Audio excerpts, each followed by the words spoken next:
Hammaga assalomu alaykum, hormatlar. Tak.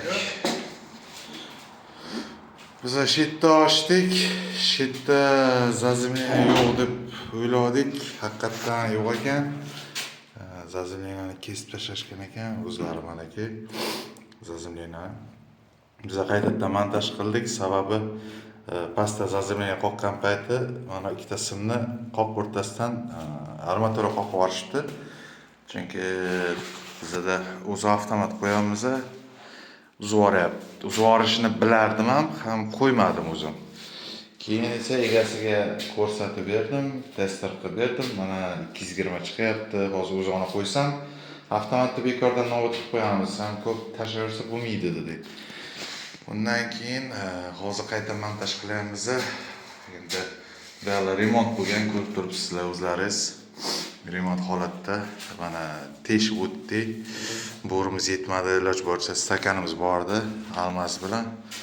Remont tayyor, xonadon hozir svetsiz, mana shu ahvolda. Remontni buzmaslik uchun yonboshdan ko'cha tomonidan qadar teshdik. Hamroy bilan mana montaj yopildi. Montaj qilyapmiz. Zazimlini kesak. Mana bu sim o'tgan ekan. Mana shu yerdan sim o'tgan ekan, qoqishgan ekan armatura. Zazimlini qilib qovladik. Qovlaganimizga heyla o'tayapti truba. Tok o'tayapti. Yana qaytadan montaj qilib beramiz. İşimiz tugadi degan holatda qildik. Chunki bu yoqqa ko'rib turganlaringizda yashil turibdi. Internet kamera naблюдения hamda biza domofon qo'yamiz xonadonga. Chunki mana уже tugatgandik biz hammasini. Bashtaman shitni terib qo'ydik. Mana o'sha kabel aytayotganim mana korotka beryapti. Mana pastdan ham kesib qo'ydik. Chunki mana shitgacha olib keldik. Chunki bu yerda narujniy montaj qilamiz dedik. Chunki har tomonga qarshi bo'lish shart. Endi mana bu montajni tepadan shotchikni montaji biroz ozgina yopib qo'ydik. Bu yoqqacha ochiq tursin. Nimalarimiz qo'ydik, avtomatlarni o'zoq qo'ydik. Bunisi xonadon uchun, ko'cha bu oshxona uchun qo'ydik.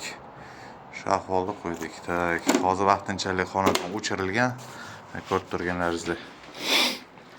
Shuncha ishlarni qilib bo'ldik. Bu yoqqa biz domofon qo'yamiz. Mana включательga bittalikda domofonga taxlab qo'yganmiz. Sетевой kabel va zamokka buyruq beruvchi kabel.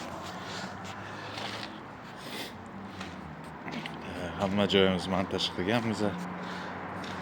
Ko'cha tomonidan to'liq mana qilganmiz. Uyda ichini biz montaj qilmadik. Uyda ichiga biz javobgar shaxs emasmiz. Lekin uyda egasi avtomatni qayta terib berish iltimos qilyapti.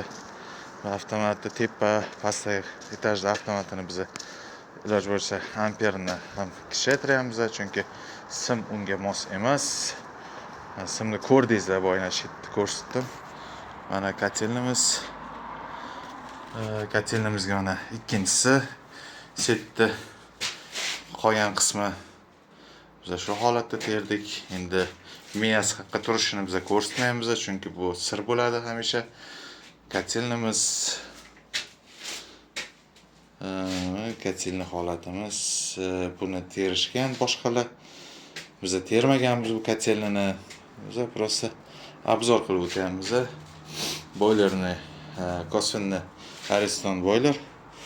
Datchiklari mana ulanmagan, shu holatda qolib ketgan. Biz ikkita xonadonni qilib berganmiz. Videoda ko'rganingizdek mana bu xonadonni, oxirgi xonadonni o'zimiz to'liq noldan olib, topshirib, santexnikasi, elektrikasini qilib berib, topshirib, kotelnisigacha terib, akkuratni qilib berganmiz. Hali bu YouTube kanalimga qo'yib boraman. Obuna bo'linglar, like bosinglar, ko'proq kommentariy yozinglar. Nima fikrlaringiz bo'lsa, imkon qadar javob berishga harakat qilaman. Ustalar bir-birini hurmat qilgan holatda hammaga omad ishlaringizga. Mana ikkinchi yana bitta shetimiz ko'rsatmadim. Mana Shetimiz. Hammaga sog' bo'linglar, salomat bo'linglar. Ishlaringizga omad.